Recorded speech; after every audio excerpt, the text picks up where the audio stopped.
Merci, Monsieur le Président. On s'est organisé toutes les deux pour intervenir ensemble et collectivement.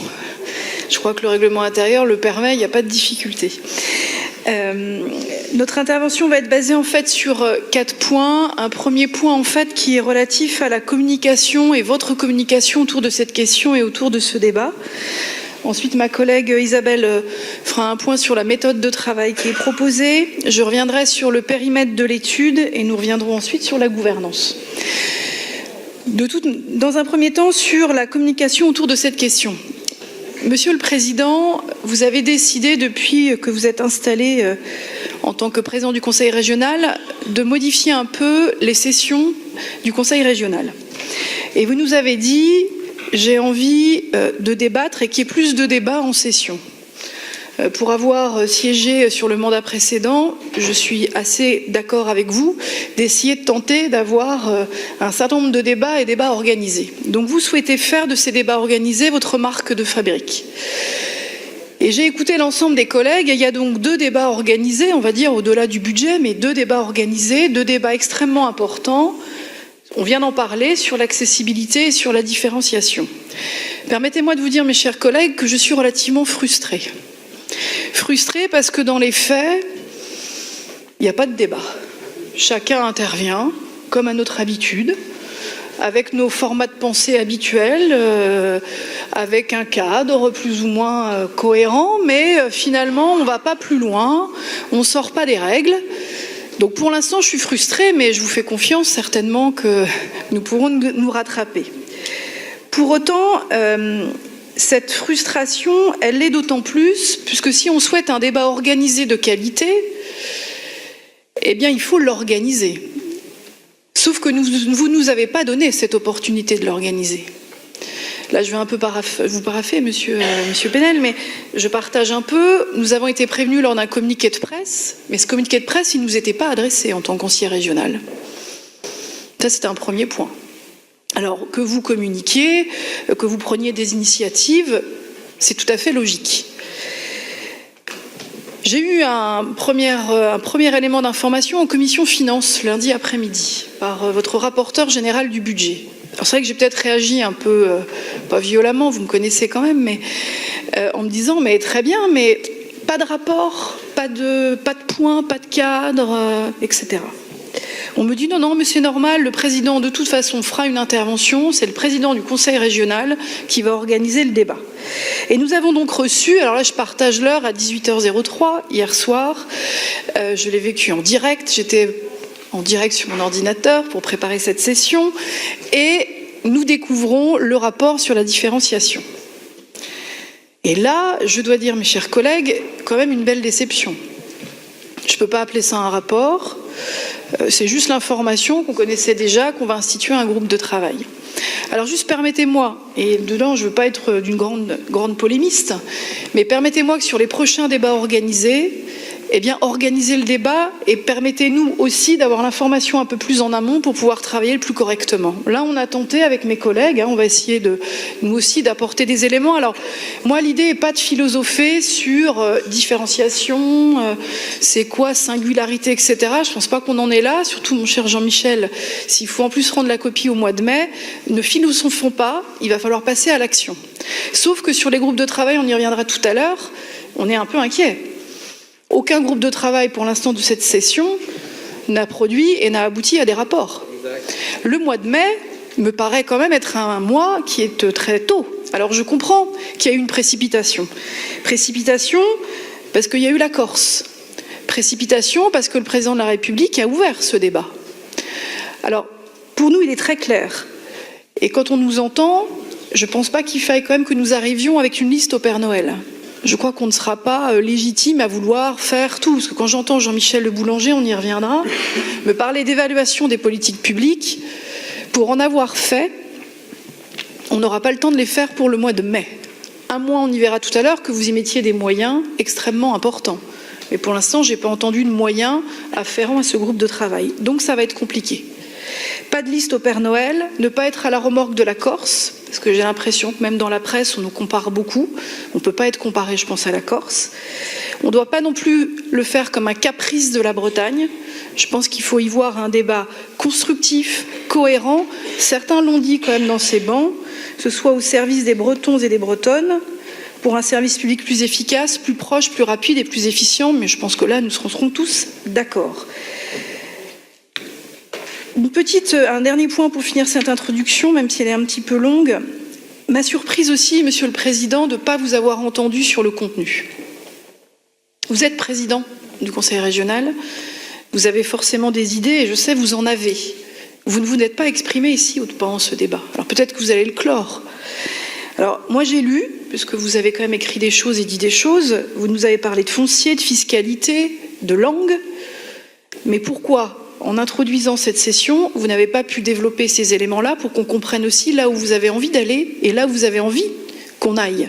Parce que tout à l'heure, on était tous en disant il faut qu'on aille ensemble sur l'accessibilité, mais où est-ce que vous voulez en venir? Qu'est-ce que vous avez envie dans cette différenciation? Je laisse la parole sur la méthode de travail à ma collègue Isabelle et je viendrai sur le périmètre. Vous avez vu, on a choisi de le faire à dos et voix pour donner une nouvelle dynamique à nos prises de parole. Pourquoi pas? Nous savons tous que c'est l'identité bretonne, on ne va pas y revenir. Nous savons ce qu'était la Bretagne hier, ce qu'elle est aujourd'hui. En tout cas, on en a une petite idée, puisqu'on est élu de la Bretagne. La question, c'est comment sera la Bretagne du futur? C'est un peu la question que vous voulez qu'on se pose. Moi, j'ai envie de dire, comme ma collègue Delphine David, la Bretagne ne doit pas être à la remorque d'une autre collectivité locale. C'est pas parce que la Corse a eu un débat d'actualité que la Bretagne doit raccrocher les wagons. Au contraire, je pense que nous avons quelque chose à dire à la France, à l'Europe, en tant que région innovante sur des méthodes de gestion de démocratie locale. On peut être un exemple, on peut être un modèle, on peut innover dans une nouvelle gouvernance territoriale. Alors on l'a dit, tous les mots sont connus de tous, différenciation, subsidiarité, dévolution. Chaque pays européen est attaché à justement trouver le modèle le plus pertinent de son pouvoir local, d'être proche des gens. Et quel que soit le nom qu'on lui donne, il y a eu des voies ouvertes avant, je ne vais pas vous les citer. Par contre, la méthode à suivre nous pose un problème. Il ne faudrait pas que ce sujet important soit un vocable de marketing touristique ou de marketing territorial. Parce que la différenciation, quand vous regardez la définition, avant d'être un terme de politique, c'est quand même un terme de marketing. C'est pas notre but. Donc, et ça serait entendu comme étant un gadget si on poursuivait dans la voie d'un groupe de travail. Ce groupe de travail ne nous semble pas être la réponse à l'enjeu et à la question qui est posée. Pourquoi? Parce qu'on est entre nous. C'est un groupe de travail des conseillers régionaux de Bretagne. C'est absolument pas ouvert vers l'extérieur. Alors que c'est une question fondamentale qui concerne tout le monde. Pourquoi ne pas ouvrir justement à toutes les assemblées de Bretagne? Une réunion en séance plénière avec le Césaire, avec le Conseil culturel, avec les élus des autres collectivités, des départements qui nous fondent historiquement ou politiquement. Pourquoi ne pas faire une grande séance plénière avec tous les interlocuteurs qui pourraient apporter leur voix? Un groupe de travail technique et interne, ce n'est pas la réponse à la question. En tout cas, pour nous, c'est insuffisant. Je pense qu'il ne faut pas avoir peur que la Bretagne soit exemplaire et soit dans une dynamique qui porte cette version d'une démocratie nouvelle, d'une Bretagne nouvelle. On le répète, la Bretagne réunie nous semble un des éléments du débat. Donc il faut aller au fond des choses. Alors on peut aller au fond des choses sur l'article 72 et avoir un débat aussi sur la Constitution, proposer de lier la Bretagne avec des départements, par exemple sur une expérimentation dans un périmètre géographique et dans un calendrier. On peut s'associer à la Loire-Atlantique sur l'université, sur la recherche, sur le mécénat culturel. On peut faire une ligne maritime de Saint-Nazaire à Saint-Malo. Là, on va faire un travail concret, réel. On peut aussi se lier avec Saint-Pierre-et-Miquelon. Parce que des collectivités qui ont des statuts originaux, il y en a plein partout. hein, et à commencer par Paris et depuis longtemps. Donc c'est pas une question nouvelle. On peut aussi travailler avec l'archipel de Saint-Pierre-et-Miquelon parce que nous avons une culture commune, parce que c'est un territoire de la signalisation maritime qui nous permet de développer des enjeux et des déplacements. Parce que l'intérêt aussi de ces débats, c'est de faire venir des jeunes Bretons et pourquoi pas ouvrir la porte vers l'Amérique du Nord. Donc voilà des exemples qu'on voulait vous citer. L'Université de Bretagne Noire, ça existe déjà, la mer, la culture, l'enseignement bilingue. Dans le Finistère, on fait des choses en matière scolaire, pourquoi pas le généraliser sur d'autres départements bretons et régionaliser une politique d'enseignement bilingue dans le primaire.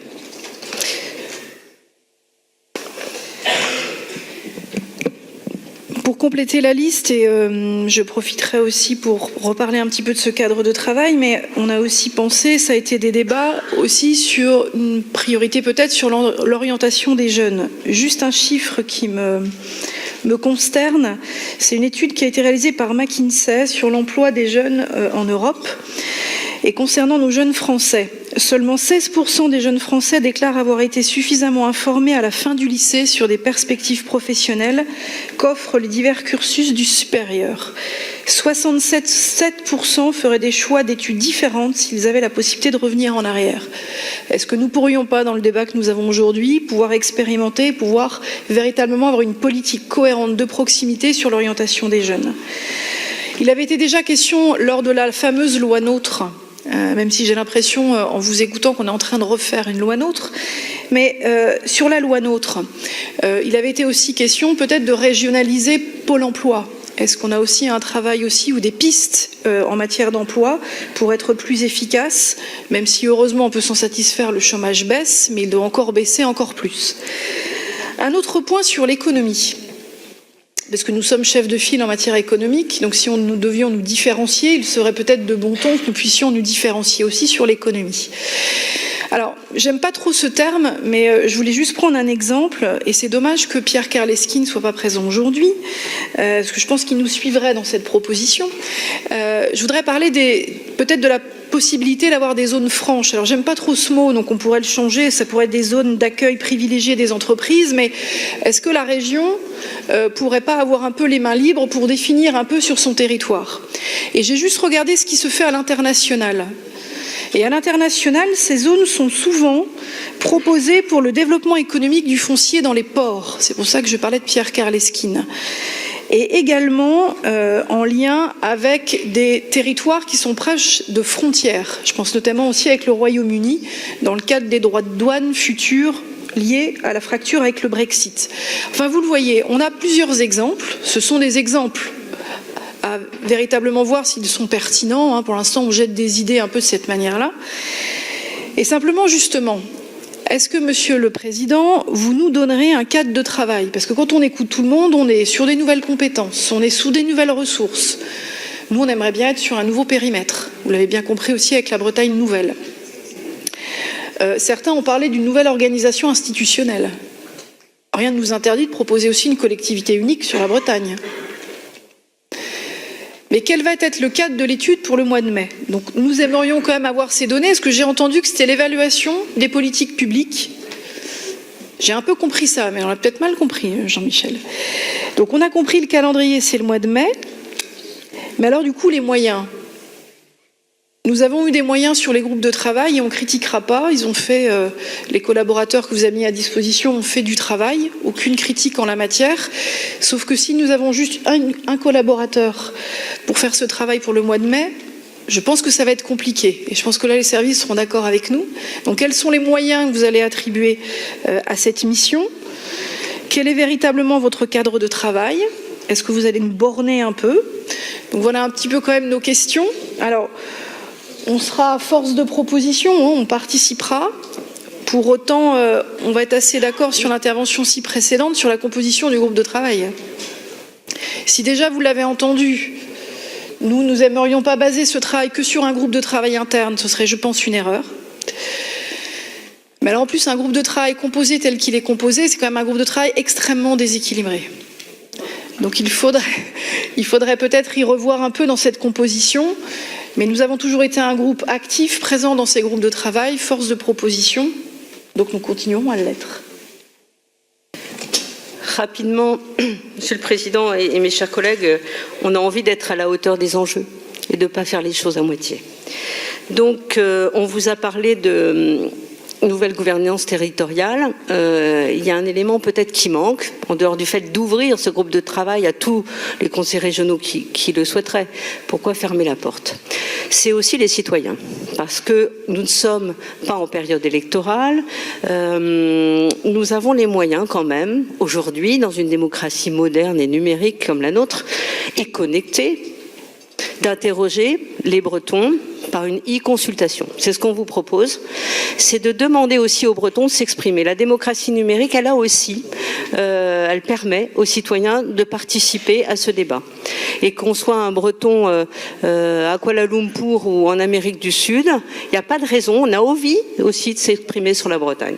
Donc ce domaine-là doit être regardé, c'est-à-dire en interne, on ouvre, en externe, on ouvre. Et si vous voulez être à la hauteur de cette nouvelle gouvernance et de la crédibilité de la Bretagne au niveau national et au niveau européen sur la dévolution, je vais garder ce mot-là, eh ben, il faut ouvrir à tout le monde.